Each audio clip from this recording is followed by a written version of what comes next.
Hello, Sofa Squad. How are you? Hello, Sofa Squad. I'm wearing shoes. I hope everybody's doing well. As y'all all know, drop a number one. If you hear me, or if you can hear me, drop a number one.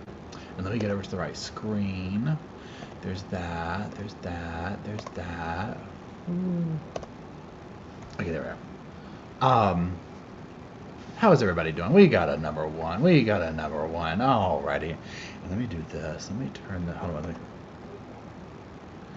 Let me try this right here and see how this is. Because it was a little bit loud. And let me hear myself and see how it sounds.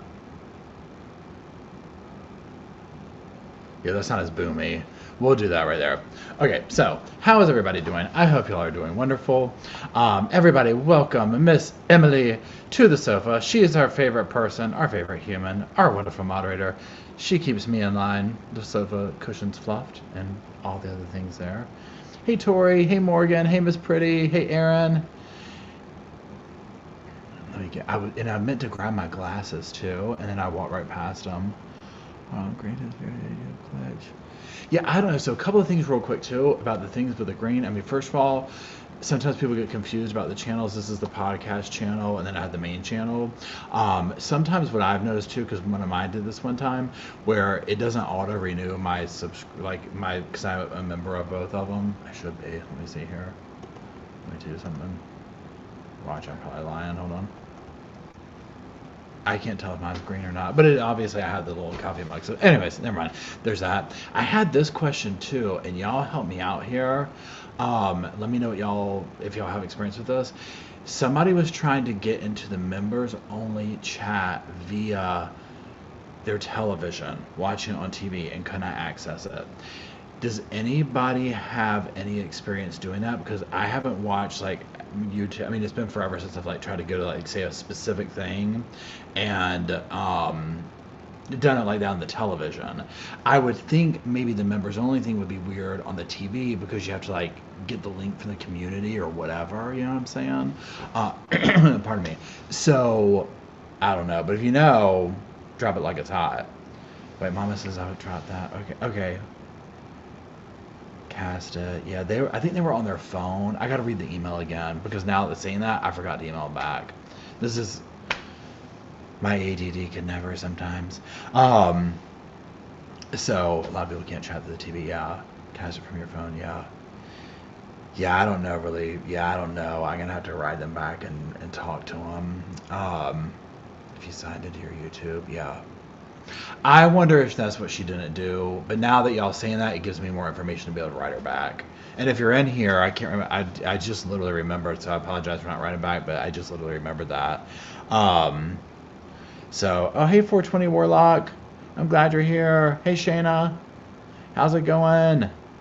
Hold on. Tori says I like to cast to the TV and keep chatting on my phone. Oh, that's a good idea, Tori. Jenny Price, how are you? It's good to see you. Jenny said it perfectly earlier, and Jenny, I'm going to quote you, but I can't remember how you said it. But you said something earlier in the chat like, as a citizen, I'm glad Sarah's got a lawyer. As a spectator, I'm disappointed, something like that. You absolutely summed up my thoughts on literally, okay, after I watched this interview. So we'll kind of use this to segue into the thing, what we're doing tonight. So, hey, John, how's it going? Hey, Vibes. Pardon me. So today I've been working on that video. We're going to watch this one right here where her lawyer went on Vinny's show, Court TV, talked to them. So first things first, that part of it will come out tomorrow morning on the edited channel if you just want to cut the chase kind of a thing or whatever. And I'll probably say different stuff on there than I did here if you want to watch both of them, but regardless. Hey, Audra, how's it going? Hey, press start. So there's that. I broke it into two different things because I felt like these two subjects were completely different. So also in that, which we'll do kind of all of them this evening, they go over the body cam footage from that 2019 thing or whatever. So I broke those into two because on the edited channel, I feel like you have to kind of keep one subject thing or whatever for these type things. So it's going to be two different videos is what I'm getting at. But okay, we're going to go over here today. So watching that, all thanks Danny gifted 5 memberships. I kind of changed my thoughts somewhat on the new lawyer, where I was like, oh, huh, okay, I'm seeing a little bit more of like what the strategy is here now. So there's that, and then the body cam footage, it speaks for itself. So so that's what we're gonna do. We're gonna watch that. And I got it to kind of the section where it just starts off with that. Now, if you're not, hey, Lost Ronan, if you're unfamiliar with this, or I shouldn't say that. This is Sarah Boone. She's in jail. She allegedly killed her boyfriend George by putting him in a suitcase and letting him suffocate. She recorded it on her phone and forgot that she did. So there's oh, thanks, Lynette. Lynette says, I'm glad to catch you live. Your channel gives all the right boom. I appreciate it. We're Boone's farming it up in here.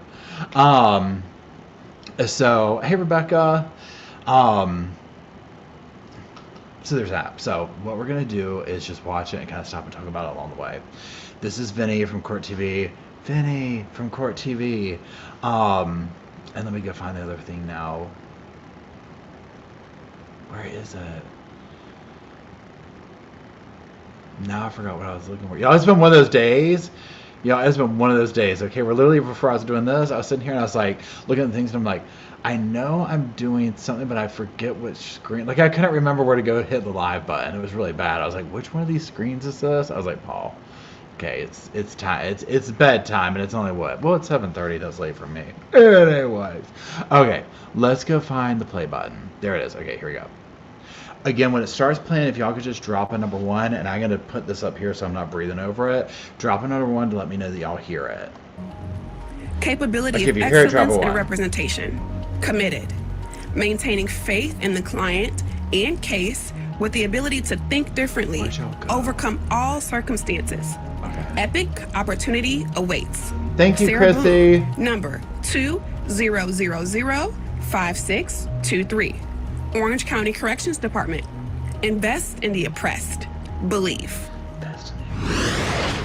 So who would believe in Sarah Boone? Well, someone did step forward to take this case. Yes, an attorney in Florida. Joining me by phone, Sarah Boone's 9th attorney, James Owens. James, thanks so much for joining us tonight. Thanks, Vinny, for having me. Okay, the first question I know everyone's asking you, why? Why did you take this case, James? Well, you know, I watch a lot of YouTube, and I watch a lot of Court TV, and I've been following this case, just like all the other true crime people do, and you know, kept watching. Okay, the fact that he's like, I watch a bunch of YouTube, and he used the term true crime people, it really makes me think that he's like invested on, like he could be watching right now. You know what I'm saying? Like he's like in the know of the YouTube world. You know what I'm saying? Like he's, you know, he's all up in it, kind of a thing, right? Okay, here we go. I just had to say that. Let's keep going. It being delayed and the lawyers being switched, and then saw that the judge got fed up and ruled that she had forfeited her right to a court-appointed counsel. And so that's a rare event. You know, as lawyers, we know that, you know, everybody has a right to a lawyer, a court-appointed lawyer, if you can't afford one. So on a serious charge, a felony, in this case it was a murder, for the judge to revoke that right was a serious decision on his part. I don't disagree. I respect the court's decision, but that. Okay, so a couple of things right here. Number 1, I like that he's like, I don't disagree, I respect the court's decision, right? Because obviously she kind of has done this to herself, right? But he's also right in the way of, this is a huge charge. You know what I'm saying? So it's like, for her to go up against it with nobody out, like with no lawyer or whatever, it would be entertaining for like a day, okay?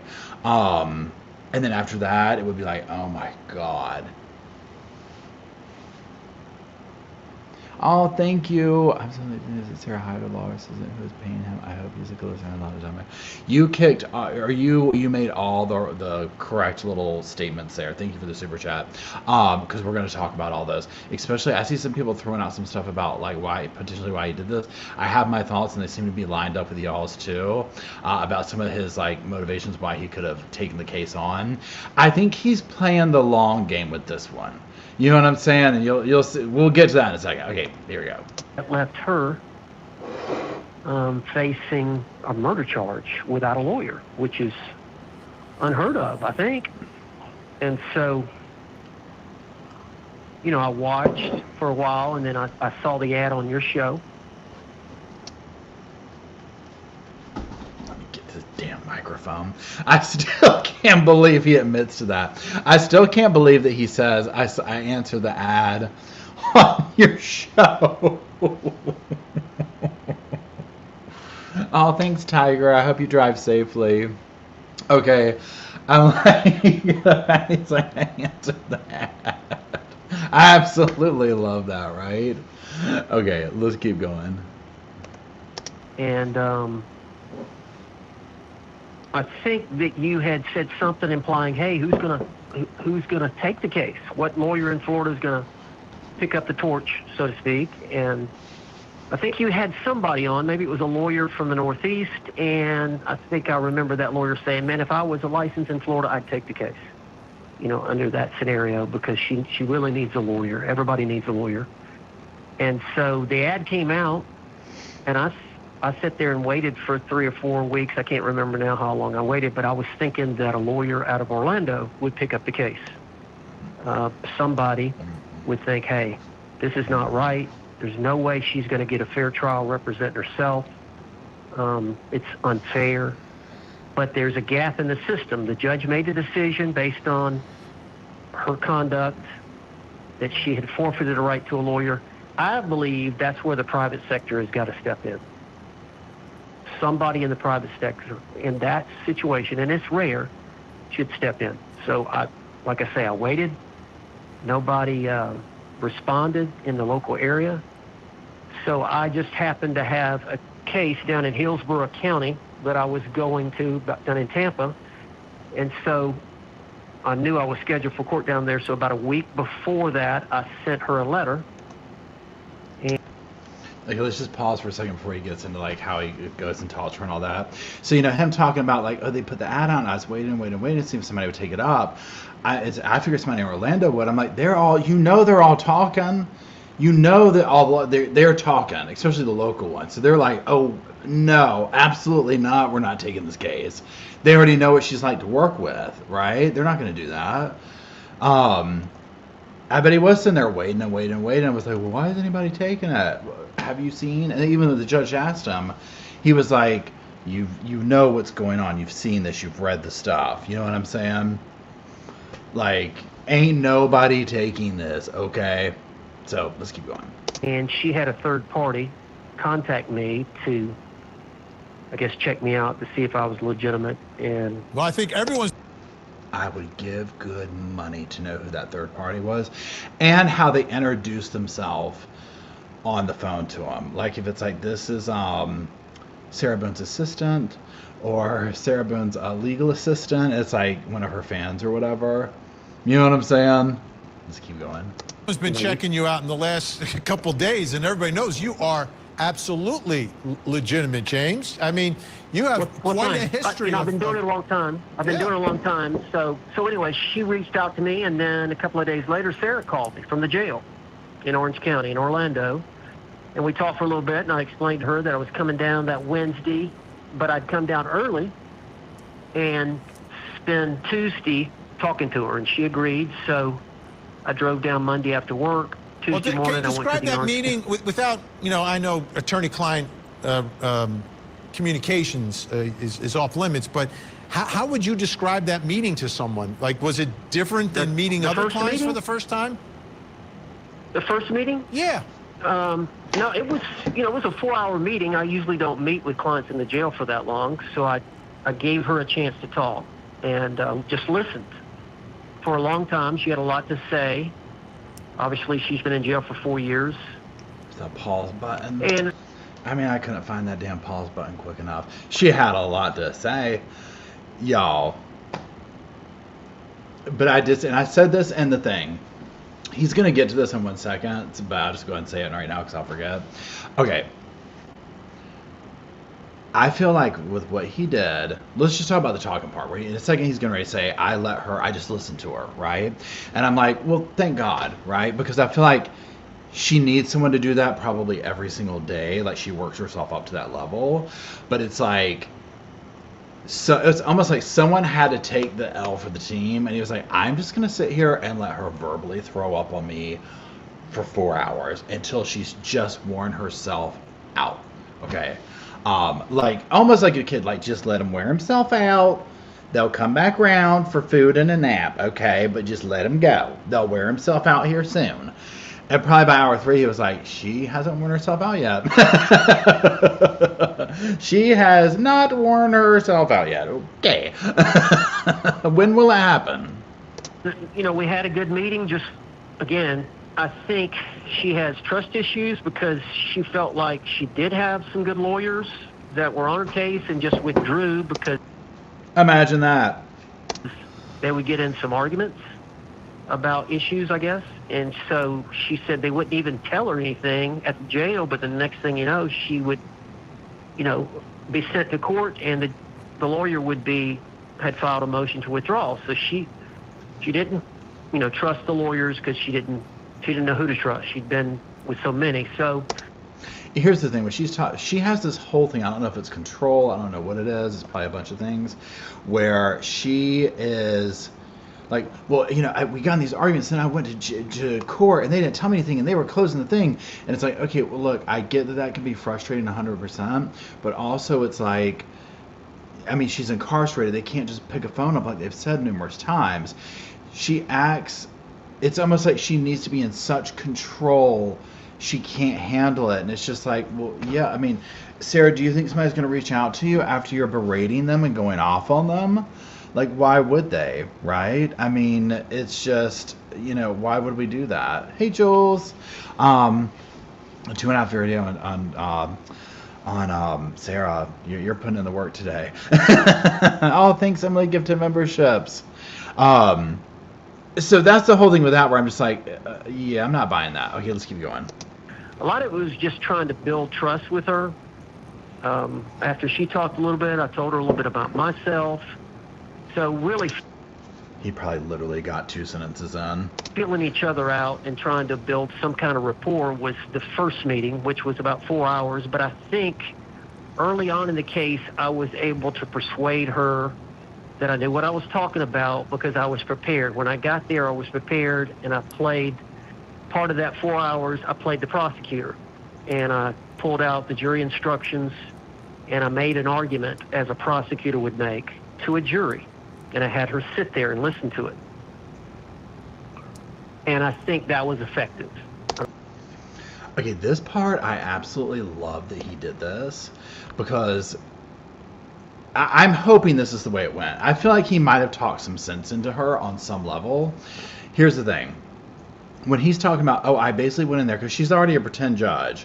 So he did the pretend prosecutor, the pretend jury. I feel like maybe this is how she operates. Right? And he was like, I'm going to play out what you're wanting to, like, this is how this is going to go, okay? You be the pretend judge, I'll be the pretend prosecutor, here's the jury. And this is what we know about your case so far, and this is how it's going to sound. And I feel like maybe she needs things reduced down to that level. Remember the day, her good day. Okay, remember what that day consisted of. I think in the video I said it sounded like, activity stations in a kindergarten classroom. We painted, we played board games, we watched movie trailers. You know what I'm saying? It's like she lives in this world. So I'm like, maybe if he broke it down to that level and was like, you know, hey, Book Mama, here's this. She could see maybe the ridiculousness of it. Oh, you know what? That does make sense. And listen to him. Again, I feel like, pardon me, I feel like it might be a situation too where she's finally had somebody like sit there for 4 hours and listened to her, and then was like, okay, now we're gonna play pretend over here. We're gonna play, court. I don't know. This part I had a lot of respect for him for, because I was like, yes, thank you. Maybe this is what she needs. Let's keep going. I don't think she had anybody ever do that to her and explain it to her that way of how it would play out in court. And that got her attention. And initially I was going down there. Now let me tell you, my initial thought going down there was this: she didn't have a lawyer, and once that happens, once they're pro se, then you know as well as I do that all these cases are up for negotiation.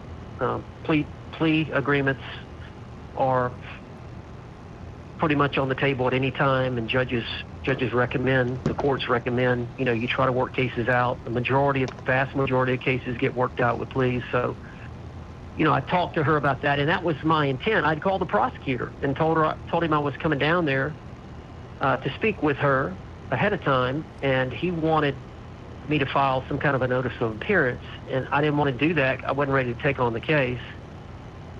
So I got her to sign a document essentially saying, okay, we have to Jenny and I are on the same damn wavelength with this one. Okay, first of all, thank you for the super chat, Jenny. Jenny says, anyone want to bet he writes a book and gets paid when he sells her life rights? Okay, Jenny, 100%. I'll put this in the video for tomorrow.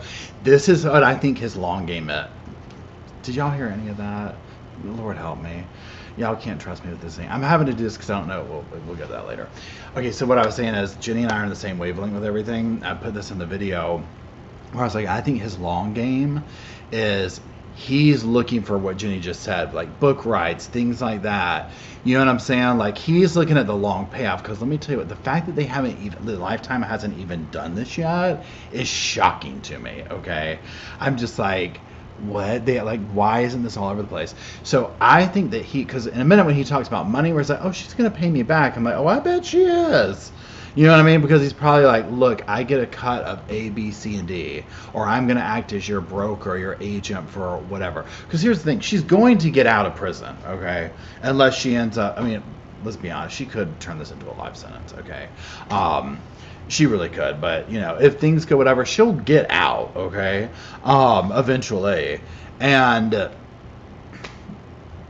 I just think that it's going to be the same way that Chad Daybell had, I'm sorry, I've already forgot his name. Chad's lawyer who had his house. You know what I'm talking about? That same kind of situation. Okay, there's that. So anyways, let's keep going. But excellent point there, Jenny. Hey, I don't want to negotiate directly with you, state attorney. I would like for James Owens to work, just to talk to you. And so she signed that, and I did, for a couple of days, talk to the prosecutor. I was trying to resolve it. Right. And I felt like the judge is fixing to have a trial, a 3-week trial with a pro se defendant. Prosecutor's fixing to have a trial with a 3-week trial with a pro se defendant.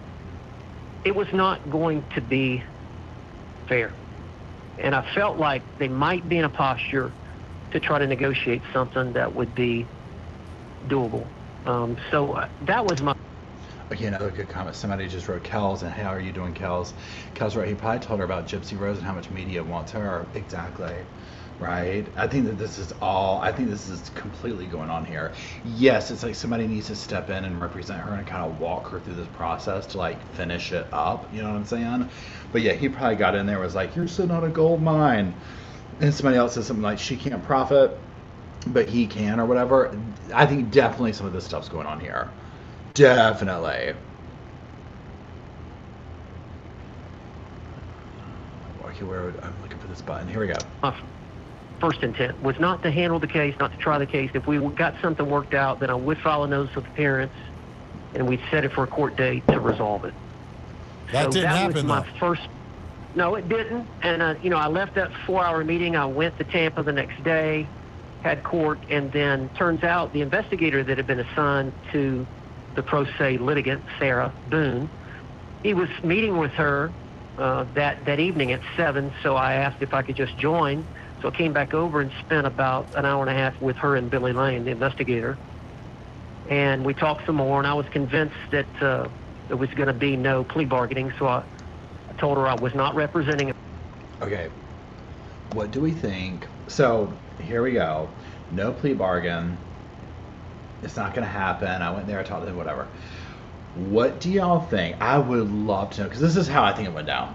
I think that the prosecutor did something like this. 25 years, 25 years she pleads guilty. And Sarah's like, oh, thanks, Robert. And Sarah's like, no, I want time served. I think that whatever the prosecutor came up with, Sarah was not willing to take it, which obviously is how those things go, right? But whatever it was, she was like, and at this point, it's like, girl, you've upset them so bad. They're going to throw the book at her when they can, okay?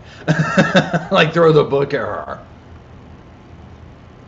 They're going to get, they're going to get their money's worth out of this conviction if she gets convicted. Okay, let's keep going. Her and I was leaving, and I emailed the prosecutor or called the prosecutor and said, look, we've reached an impasse. There's no agreement, and I'm not going to be representing her. And I went home. And I want to say a couple of days later, Sarah called me, and we talked some more. And I told her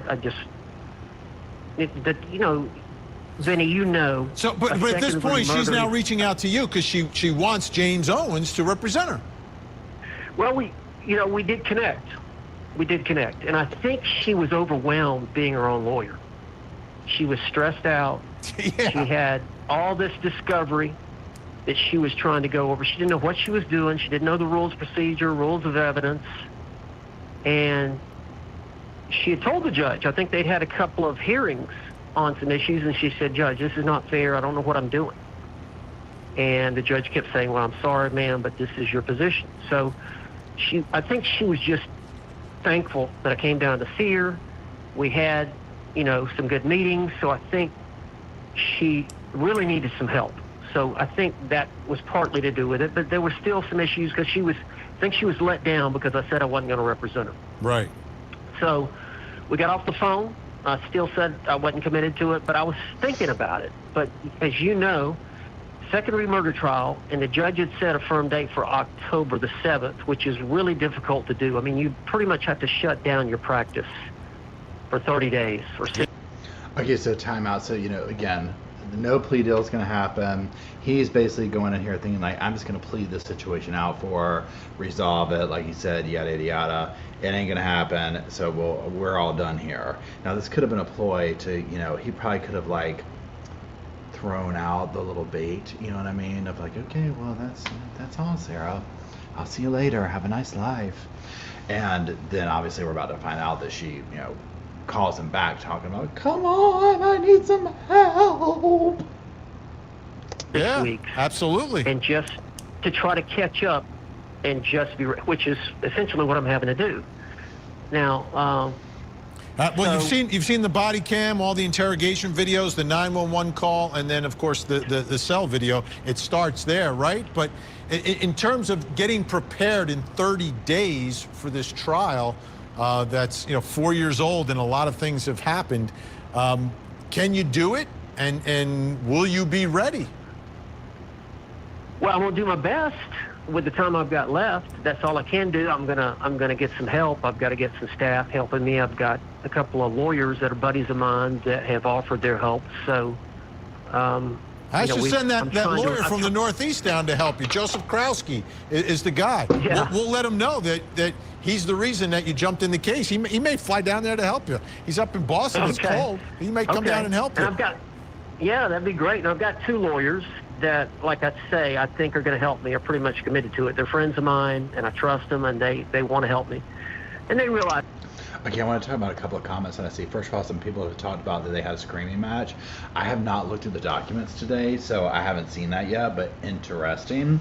And I'm sure there will be many more, because I think that Sarah has it in her mind, whatever it is, and I guess we'll find out during trial, that she is, like, this is how this has to go, and whatever it is, right? And it's sending these people over the edge.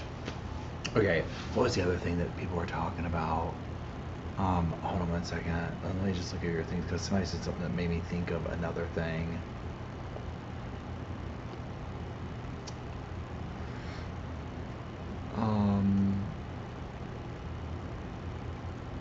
The screaming match.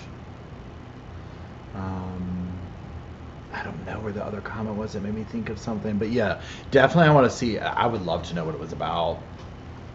Oh, somebody said he's going to try and get the video thrown out. Okay, this would be the whole thing.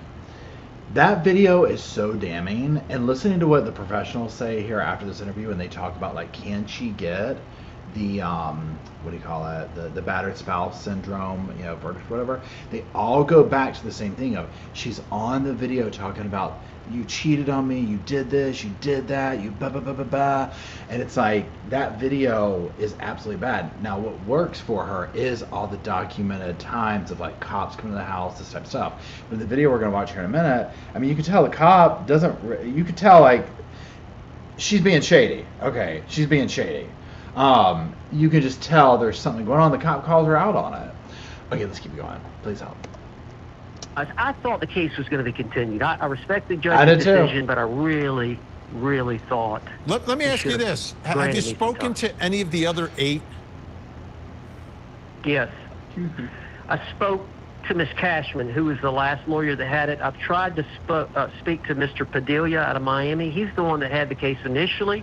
He had it for about 2 years, maybe 2.5 years. He did most of the discovery, took most of the depositions. I think they were pretty much ready for trial or getting close, and he withdrew. But I've tried to call him a couple of times. I know he's been in a double homicide. Interesting how he doesn't really say, I mean, obviously he can't say what they said, but everybody ghosted him. And thank you, Jennifer. Yeah, when he's like, because of course you would want to go talk to the other lawyers, right? And they're just like, You know, they're probably all like, look, this is what she's going to try and do, so you better watch out. You better play your cards right. Case they just got out of, but I never was able to speak with him. And you're doing this pro bono? I mean, I don't think she has much cash. No. What are you getting? Well, you know, Sarah's got to pay me back one day. Okay. Okay. That was the agreement I had. I didn't want to. I wanted her to understand that she needs to be self-reliant, and she needs to be responsible for fees. I've got a bunch of clients that are paying me, and some of them only pay $50 a month. And but it's important to me. It's important to them, you know, that we have an arrangement to make payments, and that's what I told her. Okay, so this is the part. This is the part right here. So I think several things. Number one, she's going to start breaking him off some honey buns and some soups. Like, that's to start with. One snack pack a month. Okay, let's just be honest here. After that, again, I just think he's playing the long game. I think he's going to want rights to the story, or I'm going to take it and sell something. There's some, and somebody mentioned earlier, I don't remember who you were, so claim your fame if it was you, where they said he wants to be a court TV reporter, like retire or whatever. There could be, I totally agree with that too. There could be numerous things going on, right? But I definitely think that he is playing chess here, for sure. Because again, this case is going to be bonkers when it goes to trial, okay? Bonkers. Let's keep going. Do you think? I feel. Do you think she needs to tell her story in the courtroom? Well,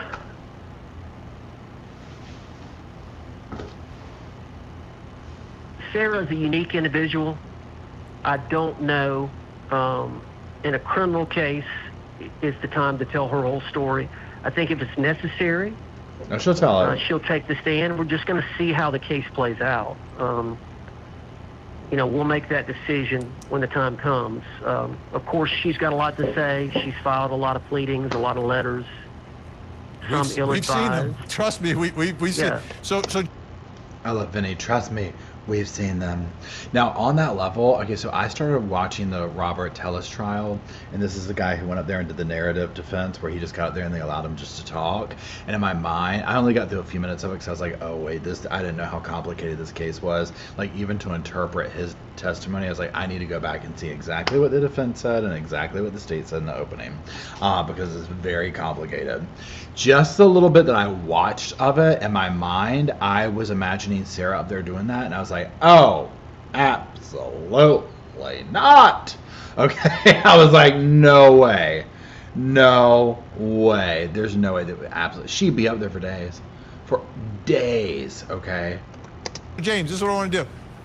I want to stay in contact with you, and we are legitimately going to reach out to Joseph Krowski to see if he is willing to get down there if he needs an extra hand. But also wanted to let you know that I wanted to let you go now because I know you've got some discovery. You got a couple more hours tonight. You can jump in there and as you get ready for this. But I hope that we can reach out to you as we get closer and closer to the trial and grab a couple minutes of your time. Thanks, Vinny. All right. Appreciate you. James Owens, folks, this is how the system works.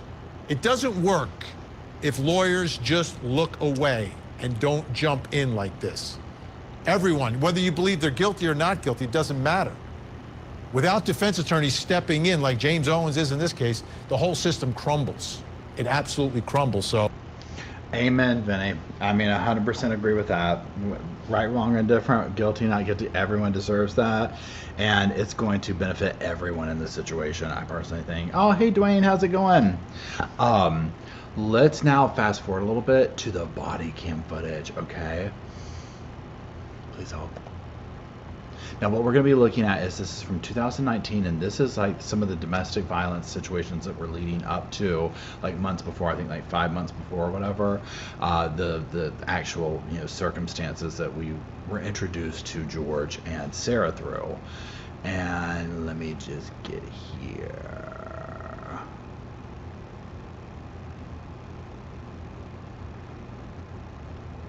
Hold on, let's listen to this part real quick. Hold on, let me find the beginning of it. Well, he's stepping up. He's stepping in. Let's get some reactions, some perspective from our think tank tonight. Joining us, trial attorney, fellow of the American College of Trial Lawyers, Ann Bremner is with us. Also joining us, trial attorney, former police lieutenant Rick King, and the state attorney for Palm Beach County, Harvard Smarty, Dave Arenberg. Great to see everyone.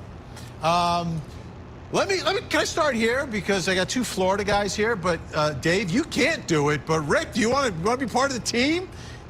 You want to jump up to Orlando and help James? Oh wait, hold on. I thought they were talking about the defense at this part. Let's get to the video.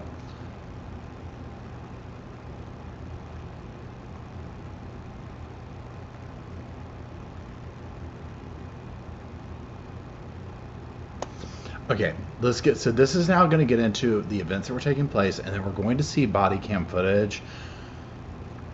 Just bear with me. Was arrested for battery. June 18th, 2019, George is arrested for violation of a pretrial release condition. He was making contact with Sarah when he was not supposed to. Police were investigating something else and came across that. August 28th, 2019, George is arrested for battery as well. Then September 4th, 2019, George arrested for battery again. Now, September 4th, 2019, again, 5 months before the suitcase incident, we've got body cam video of this alleged domestic violence incident response by police. Take a look. George was hiding in the bathtub upstairs. Okay? Yes. So, he gave me his side of things. I need you to give me your side of things in person right here. I know we kind of talked on the phone, but I need you to tell me what happened tonight. So what happened? Okay, before we get into it, these are the things that I want everybody to be filtering this through, okay? So we heard this is what's going on, yada yada. Okay, number one. Obviously there's stuff going on between them or whatever, right? That's, there's documented stuff of this. Okay, we get it. Now, that being said, just pay attention to Sarah's face her demeanor, how she looks, I personally think that she is absolutely borderline blackout drunk in this, okay? I think this is a common theme. I think something that was going on between the two of them is that they would get plastered and then these situations would just erupt. Whichever way it came from, who knows? And, you know, it sounds like the abuse was both ways. Now, if it was how do you say it? Like, if she started something and then he came back at her or vice versa, nobody knows, right? Not at this point, okay? But definitely seeing the way that she does everything that goes on in here, you know, just, there's that. So, oh, thanks, Jennifer. Yeah, it's crazy. When I was watching, I didn't even know this was in here, and I was like, what? I was glued to it. That's why I did 2 separate videos for it, because like, oh, please, I have so much to say about this. Let's keep going. Okay, well, pardon my language, because it's not me. I was called a I'm sorry.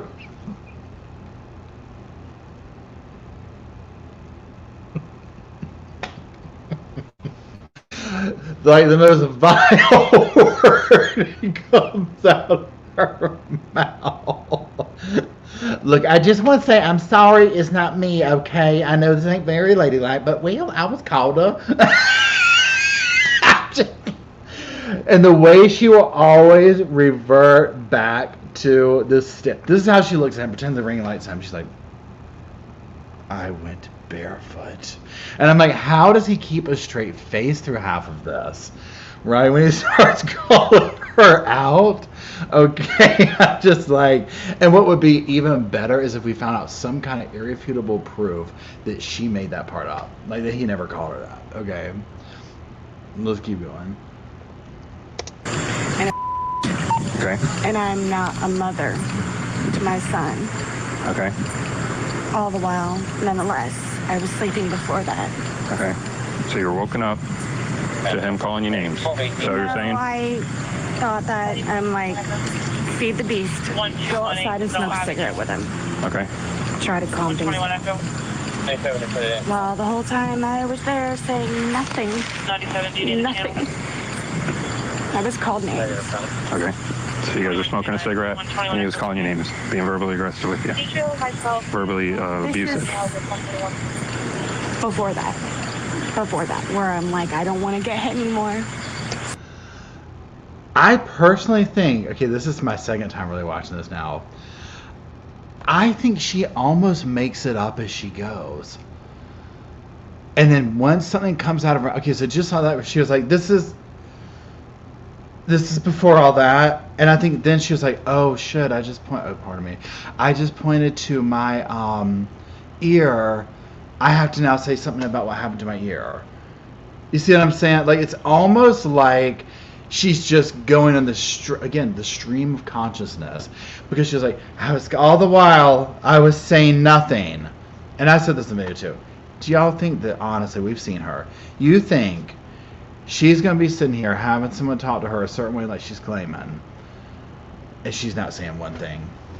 She's not saying one thing. Absolutely no. Absolutely. Oh, good night, Tori. Have a good one. Okay, here we go. So I'm just going to go downstairs and smoke a cigarette with him to try to calm him down. Okay. So you're saying, okay, I'm trying to get a timeline of things. So start from the beginning and give me the timeline. Was it? I was asleep. Not literal time, but in a reference of incidents, how they occurred tonight. I was asleep, and again, he comes in and wakes me up. He wakes you up. Okay. He's out of sorts. Okay. So I'm trying to figure things out. Okay. Where it's like, don't make it worse. Just go downstairs with him, because he gets mad at me because I go to sleep. Okay. That's very foretelling, because I go to sleep. I go downstairs, smoke a cigarette. The whole time I'm being belittled. Okay. Pardon me for saying talk about. Mm-hmm. And then? You know she curses like a damn sailor every day. Like, that's just nothing. I walked off barefoot. This part! This part here. I walked out barefoot. She continually goes back to the barefoot thing, over and over and over. Okay. I don't know what's up with the barefoot thing. I don't know why, but it's so, she's very fixated on this. Okay. She's very fixated on this.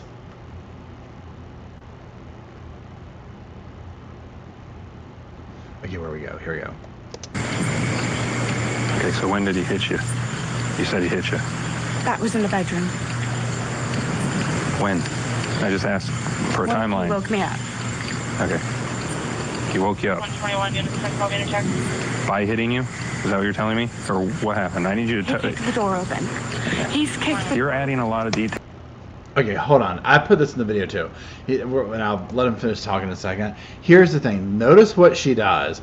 He was like, when you hit me, did he wake you up hitting me? No, he's kicking the door in. And he's saying, I just told you to give me a timeline. Here's my thing. In a normal scenario, somebody's like, okay, give me the timeline of what popped off here. Okay. And you're like, okay, well, I was sleeping. And again, I'm very fair to her in the video I recorded today, because I was like really going like, okay, in a real situation like this, that maybe somebody was being truly victimized, there could be a lot of adrenaline, a lot of fear. You can't recount your story, whatever. Also, there's, a lot of drinking going on. But in the natural time, like, here's like a normal thing, being like, okay, so I was sleeping and all of a sudden, like, the door is getting kicked in off the hinges. I'm like, what's going on? He runs in, he just punches me in the ear, talking about, you're the C word, you're the C word. And I was like, I'll just go downstairs. Like, those are major components of the story that she leaves out in the beginning and then comes back and is like adding them on as they go. And he just calls her out on it. Yeah, and Dubel says, probably because she can't recite it literally. Yeah, 100%, 100%. Okay, let's keep going. Details that I need you to be very concise with. Sir? When I'm telling you, I need a timeline of the events. Yes. How am I going to corroborate your story? He kicked the door open. 4 times. Fourth time, I gave in. Okay? Mm-hmm. That's when I got punched in my ear. On the 4th time. Where I was like, don't do it anymore. Just go downstairs. Go smoke a cigarette. Okay. And that's what I did. Okay. And then I walked off barefoot. Okay. I'm trying not to laugh at some of it, y'all, because it would be wrong if it turns out that it wasn't what it was. Now he's kicked the door open 4 times, okay? And it's very dramatic, like, I just made up what it was. And then I came downstairs. Barefoot. Again, there's something about the barefoot thing that's triggering her in this. And you heard the cop say, when she said the 4 times, he went, oh. He was just like, I cannot. Okay, I cannot. I mean, he is done with it, okay? You know he is. He's like, because if she revisits again, it'll be like, he took a chainsaw and chainsawed the door down and then kicked it 4 times and then ripped my ear off with a chainsaw. And I'm like, why is your ear still attached? That was last week. She just is like going with whatever. You have to admit, so if you look at the context of like, you're just going, almost like you're doing verbal Mad Libs and going along with whatever falls out of your mouth, she's doing pretty good, especially for being like blackout drunk probably. She is keeping the general story going. You know what I'm saying? It's just like not quite getting there, okay? Because really what's going on is he knows that he's like, she's crocked. Half of this isn't true. Half of it's a drunken story. She's being overly dramatic about this. What else? Okay. And on the phone, you told me that you attacked him as well. I didn't attack him. You said you exchanged, you had a physical altercation on the phone. That's what you told me. I pulled him off of me. He said he has marks because I was fighting for my life. I was being honest with you. I was being honest with you. She's quick. Now notice that. He has marks because I was fighting for my life. She knows how to, trust me, she knows what she's doing. I mean, I was being honest with you. Can't you see I'm barefoot? Like, I mean, I'm like, you live in Florida. A lot of people go around barefoot down there. I mean, come on. So, yeah. So that's that. Now let's listen to what the professional sofa people say, okay? The real attorneys, please help.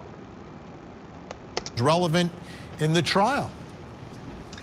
Well, I don't know if I see it or not, Vinny. I mean, the office. They're talking about, can she get the domestic, or what do you call it, the battered wife syndrome thing.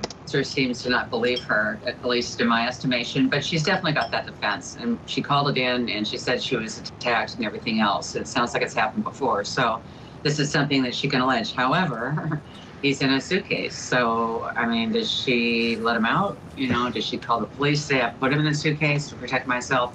No, she leaves him all night, and then it's tape recorded where she's saying that I'll teach you to cheat on me, things like that. So, I mean, the first case that we had on battered women's syndrome was the Thacker case, started in 77, ended in 80 in Washington State, that allowed for this defense. And it's relatively new. I think it's important for battered women. The question is, was she? Okay, Rick King, let me put this up on the screen. This is from June 15th, 2019. Listen to the this, suitcase incident is February 2020. Sarah stated she was beaten up, face, head, legs, arms. She stated she begged George to stop. George stated, "You're going to die." Sarah stated that George punched her in the head, flung her off the bed. Sarah stated the incident occurred due to George being upset about Sarah talking to a male. Do you think there's going to be enough here for a battered spouse, battered woman syndrome type of defense? I mean, I think you can make the argument based on the history of battery from George to Sarah. However, when you think about the statements that she made post when the police arrived there, talking about, and the video, moreover in the video, talking about you cheated on me, and then the hide and seek defense, all those things seem to undermine the theory of the defense from that perspective. Again, he brought up such an amazing thing that I forgot too, like looking through the lens. Thank you for the super chat. Pardon me. Through the lens of the defense, where, yeah, remember, this is where she was doing the activity day of, we did this, we did that, we did this, we did that, and she's like, we were playing hide and seek. None of this was brought into the equation. You know what I'm saying? Like the I was defending myself. I was this, I was that. And then the evidence shows that they keep going back and saying she's on video. Like, this was all about her being pissed, talking about, this is when you cheated on me. This is when you did this. This is for the names you called me. You know, it wasn't what she said. And again, all the lies that she told the dudes, or the you know, the people, the investigators in that interview, the infamous interview, was, yeah, it was like we were playing hide and seek, and it was a good day. So how are you going to take that and then turn it around? And again, I just come to this, it's like, look, in a scenario like this where you've convinced yourself the only way I'm going to be able to live is, here's my chance, I can do this, or this dude's going to kill me. Why would you then leave a man alive who you are fearing for your very safety and life on, in a suitcase, and then go upstairs and pass out? Well, I know the obvious reason is because she was drunk, and it's probably made up. Pardon me. But the other part to that is, it's like, that's not how that works. Because imagine if you really were in this situation. And for a lot of people who, have shared, like, I was in, a DV situation. I was in these kind of battery situations. Imagine doing something like that to your abuser, locking them up in some kind of suitcase where you have total power over them, and they're begging you to let them go, and you just go upstairs and go to sleep. Imagine what they would have done if they got out. Imagine what they would have done with it if they got out. That would have been it right there. Okay, that's a wrap. Okay, 100%. That was your end date right there. So that's why with Sarah, I'm like, this isn't making sense. But again, it also makes me wonder this. Please hold. whatever yelling and screaming and all that went down between the James Owens, the new lawyer, and Sarah, whatever. Okay, whatever took place, it almost makes me wonder this.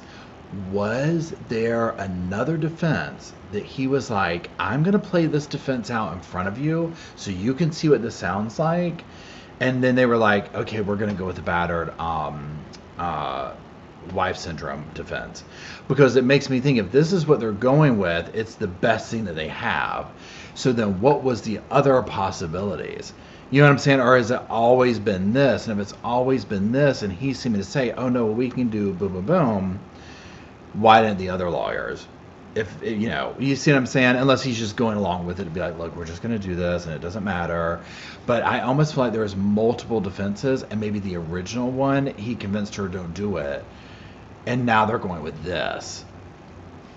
And yeah, and I agree, Leslie. I mean, there literally is no defense. I mean, like, so my personal opinion is, it is what it is. It's what the video shows. They got drunk. This is what I think took place with them. Obviously a toxic relationship, okay? Obviously a toxic relationship. They get drunk to get through their day, whatever you got to do, I get it, okay?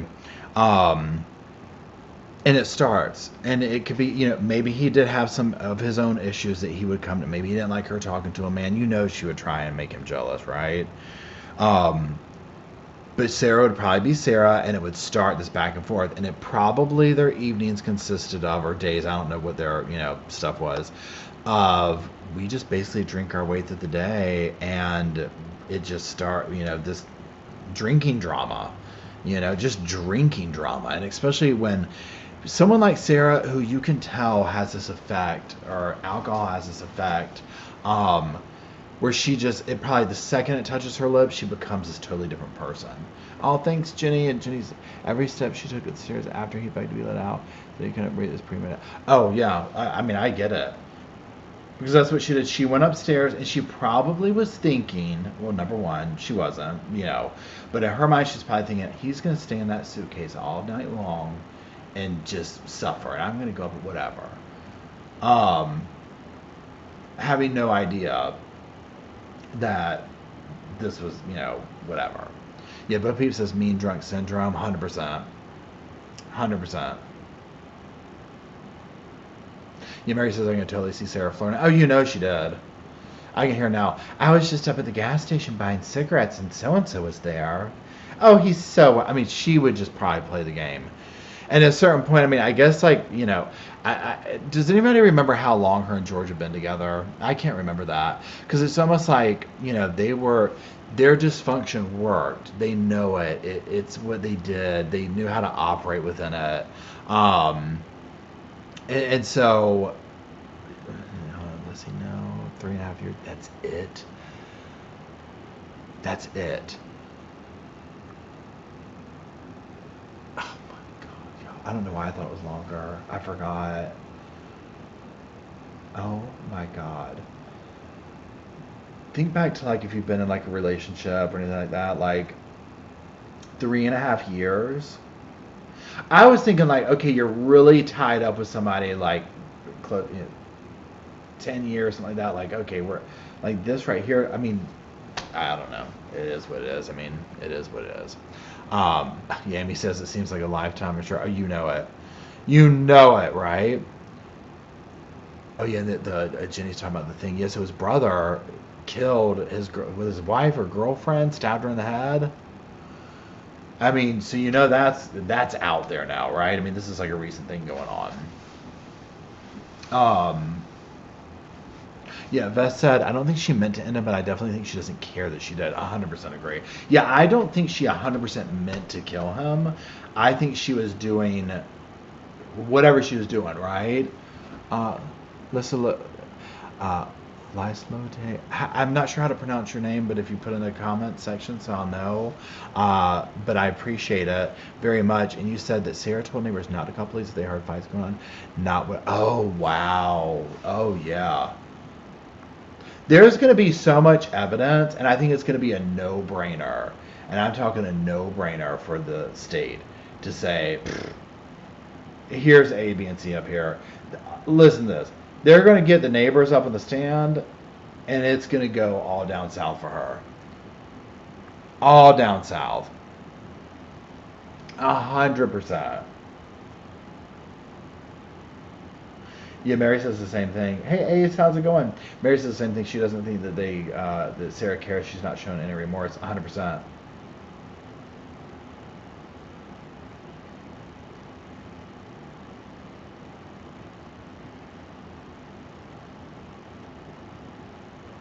Yeah, Danielle brings up a good point. I don't agree. The cops would show up.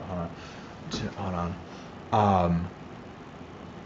I'd pay for it big time. You see, that's one thing with like when the cops. So in these situations, I mean, like you were saying, you've lived through it.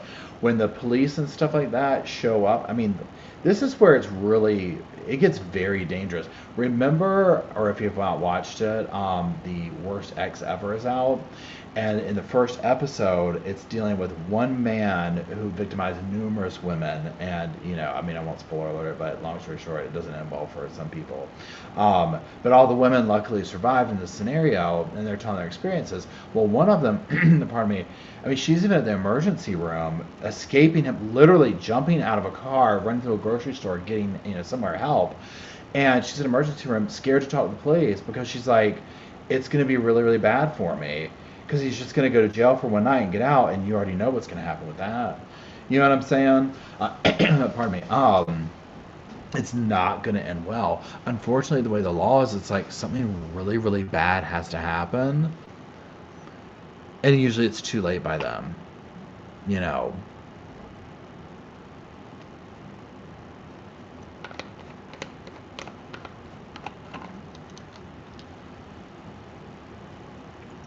Hey, Tracy. Yeah, that show, the Worst Ex Ever and Worst Roommate Ever, unhinged, okay, 100%. Yeah, I mean, it's completely sad that was their existence. It's what they did, and I know Leslie says, what if George was actually trying to leave? I know, because it very well could end up showing that. Well, what if she was because I mean, here's the thing too. And we probably won't really truly know until all the evidence is brought out on the stand of all the historic stuff, and like you get forensic people, all that kind of stuff. Because I'm curious to see if they can prove any type thing of like for a lot of these calls, did Sarah harm herself to make it look like he did? Like, where's the evidence for all that?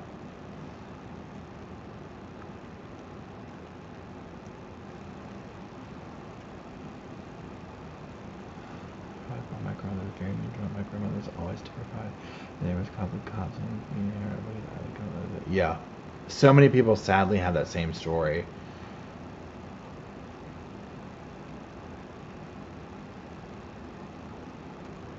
I'm doing my eyes like this because the light is so bright. The what do you call that thing? The ring light.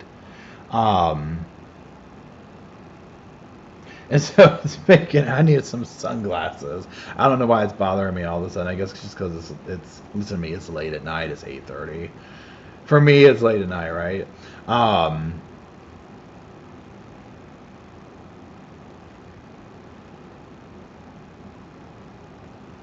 Dwayne says, my theory is putting George in the suitcase was regular punishment from Sarah. It damn well could be.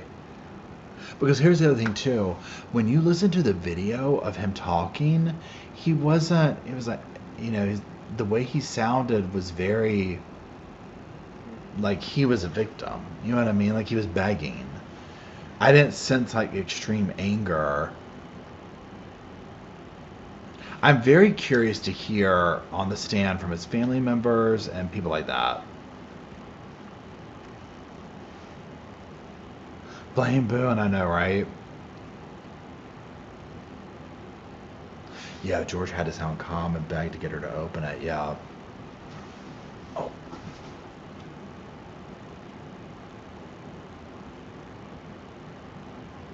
Yeah, Leslie says no rage, no anger, 100%. It sounds timid, yeah. Oh yeah, the thing about her putting her kid, like, what is up? Like, what is up with the suitcase thing with her? Like, why? Celeste says, imagine the conditions of her parole. Can't be within 100 feet of any suitcase. Seriously. Okay, if you're at the airport and you see damn Sarah Boone standing in the ticketing line with a whole bunch of clothes in her hair, they're like, maybe you gotta get some luggage. She's like, I'm permanently banned from luggage for the rest of my life. I'm just gonna carry this ish around with me. Okay, I'm just gonna carry this stuff in my. She's damn bra hanging off her damn arm. She's got some Publix bags with damn panties in them. Oh my gosh. Bless. Oh my gosh.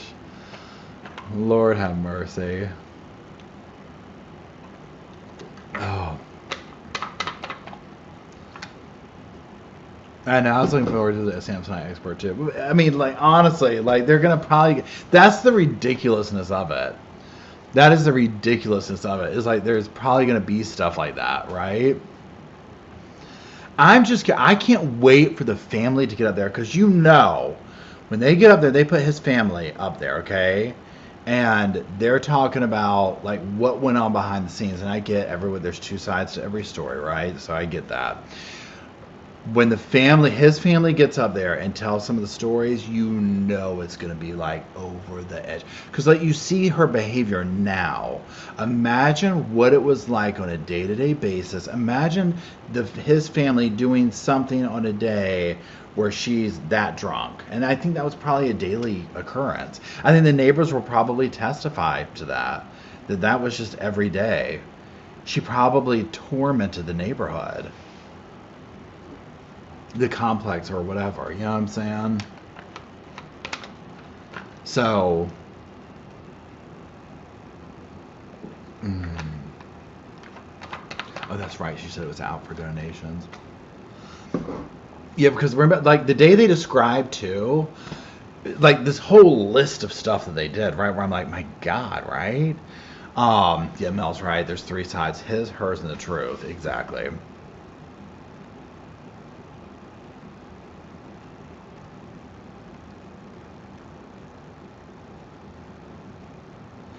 Yeah, I'd be curious who she called too. Oh, thank you, Emily. So she's fighting it so hard. I really think she's just...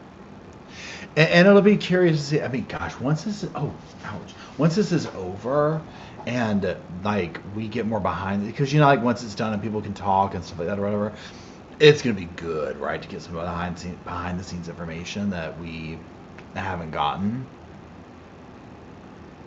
So yeah, here's the thing. It's still going October 7th.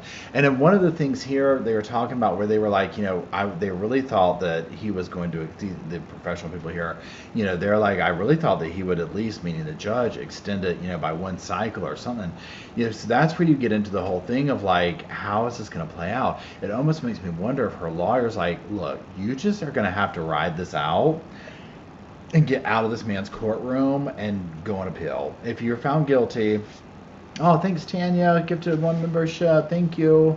You know, if you're found guilty, whatever it is, do it on appeal. Get it to another attorney or get to another judge. I'm sorry.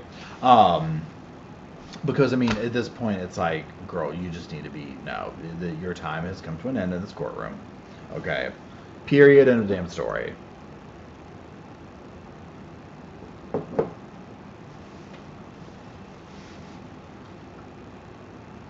Yeah, the appeal. Oh my God, seriously. Oh, thanks, Troublemaker. You gifted 5 memberships. Woohoo! Hold on, Mariana says the judge already knows where the defense stands with the experts they had. That's my guess. Yeah, because remember they were talking, and it completely sounded like they've done a lot of this legwork. Even her attorney said that.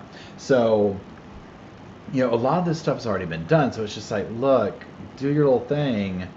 You know, but this is going forth. Because again, the state, and you heard the state say, yeah, we've already lined up people in anticipation of her doing a battered wife syndrome. Battered spouse, whatever it's called. So, they already know. They already know. And remember, too, in the other video where when he was in court, meaning James Owens, and he was like, you know, I've been reaching out to some of the former people, the psychologists, people like this and whatnot, to work on the case and talking to them. And he said the thing about whoever didn't come up to the same, like, she didn't like what they had to say, basically. Which, again, if they're coming up and trying to, she's going to have a whole bunch of, I think she's going to go with, like, I have A, B, and C mental situation. If they don't come back and say that she has that, then she's not going to want them on the stand. I mean, nobody would, right? Had it been a hard show, I'd be here today. The fact that the man, I mean, I know he's a small guy, the fact that he could fit in there, I mean, it gives me claustrophobia thinking about it.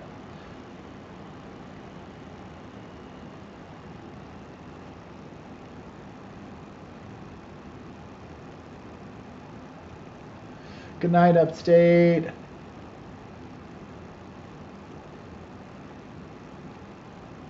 Still on a pair. So I actually don't really have like a regular time. I just kind of like when almost like when the mood strikes me. You know what I'm saying? So like today I was working on this stuff and I was like, ooh, I want to come talk about it. And then it depends on work and like what's going on with personal life. Oh, Christine, thank you. It says high power lawyer said him and his brother hit their woman, brother killed girlfriend this year. It does to how the family is, right? Okay, yeah, and this is what I'm curious to see, because his lawyer's bringing up his brother's infraction and murder of his girlfriend, I believe it was, or whatever, and like this history, pardon me, and this history of that. Now, one of the people in this video, the one we're watching tonight, they're basically saying like, look, they can't really bring the brother stuff into it. They're like, now, yeah, maybe if the jury members see this and whatnot or whatever, that could be out there. Pardon me.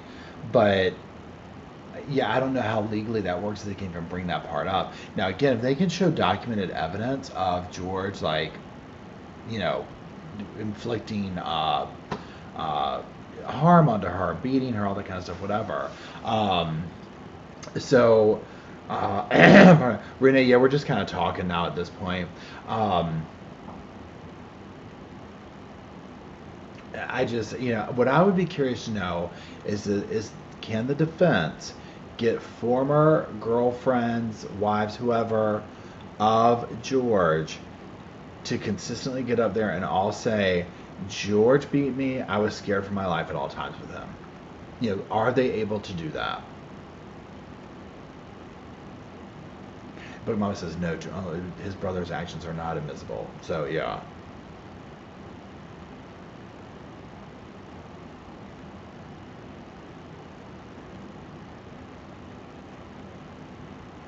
Yeah, pardon me. And yeah, I agree with no DV. So, see, there you go. Yeah, so yeah, if there's no history, now that doesn't mean that like, okay, somebody can strike someone up or whatever, and because I mean, look, can you imagine being married to Sarah? And I'm not saying like, oh yeah, that gives you reason to whatever, but I am sure. I just felt like she started drinking and it became a boxing match in the house. Right, wrong, and different. That's what the evening turned into, or the day, however it worked. And hello, police wife Amy, and she says, yeah, what about when her ex-husband gets on the stand and talks about how she used to beat him? Exactly. I think that's what the stand's going to do. Pardon me. I think personally what I think is going to happen is she's thinking it's going to go a certain way on the stand with all these witnesses, and it's going to pivot her to be the abuser. You know what I'm saying?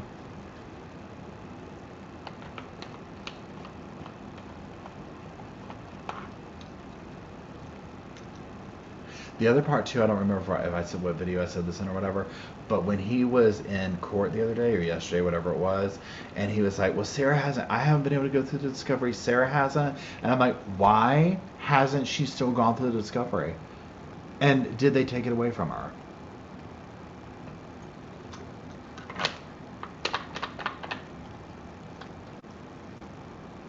Yeah, I think it's going to backfire. Same way the damn video did.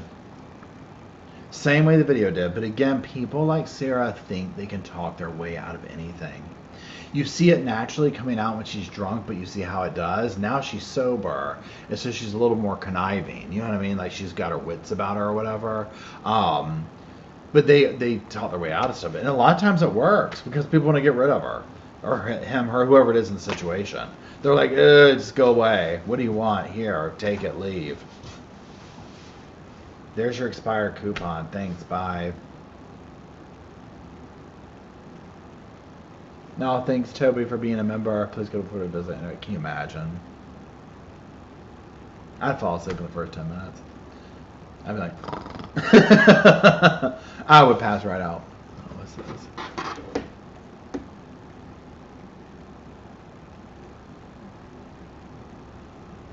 Hold on. Okay.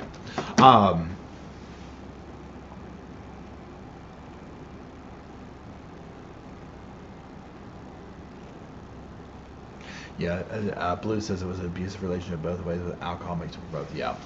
I think, too, that's what we're going to see on the thing, because if you listen to her describe her day, if it's, let's go, is based on true or whatever, okay, where she's like, oh, we went to, he would go to the store and get this and then come back and then blah, blah, blah, blah, and all this type of stuff. I think you're going to be able to have people probably testifying, like, even like at the store. You know what I'm saying? George came in, he had a black eye. Or Sarah came in, she had a black eye. They would be fighting in the parking lot. Or, you see what I'm saying? I think you're going to have a plethora of people to get up and testify. And yes, I think alcohol is going to be the center of it. Because again, imagine this is your world. The BS that we've seen her do. Does anybody know how she met him? Like, where did she find him? Congratulations, West Point. That's amazing. Good night, Amy. Oh yeah, she's definitely an angry drinker. The bar wasn't in a bar. Oh God, was that? It's a liquor. It was at the gas station where they were getting the stuff. I mean, there you go. So they met at the bar 3.5 years ago. And the party, gosh, excuse me. In Publix buying wine. She probably just walked down the street, so on pounds, dragged him to her lair. A lair is right. Samsonite store. He worked at Ace. Did he really? I assumed a nasty dive bar. Samsonite convention. Oh my God, y'all are so funny.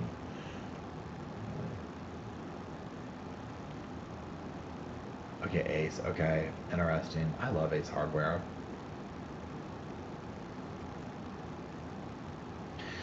Either way, I mean, my goodness, right? And here she said she was trying to keep George over, then later. Why? So, oh yeah, Mary brings up a good point. In the interrogation, she said she was trying to keep George sober, but then later said they celebrated with wine. Exactly. She just goes wherever. I don't think I literally think she barely has control over what rambles out of her mouth, and she has to run with it because she said it. You know what I'm saying? It's just.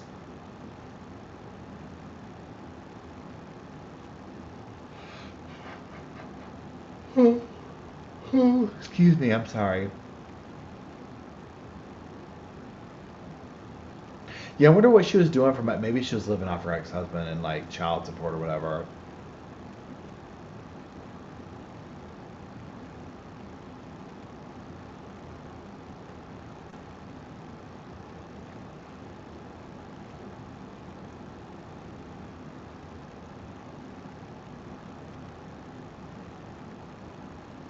Yeah, but she completely said that she was making his life better, and that his probation officer hugged her because she was so proud of how much she was doing. I'm like, she really laid it on thick for the officers.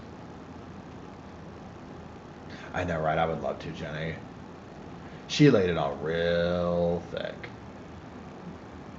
So y'all, I gotta go because I'm tired, and speaking of work, I have to get up and do that tomorrow. Yay!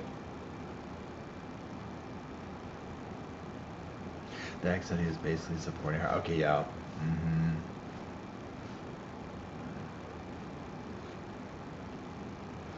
Yeah. Oh gosh, I'm sorry. Yeah. Okay, that's good. Oh, I'm done. Okay, that's it. Thank y'all for hanging out. I'm falling out now. I appreciate y'all. Thank you for making the channel possible. Thank you for hanging out and conversating and all that type stuff and all that we do here. Thank you, Emily, for holding the fort down for me. And thank you, everybody, for the great conversation and the laughs and all the things we do here at the Sofa Squad. I hope y'all have a wonderful evening. Y'all take care, and I will see ya on the next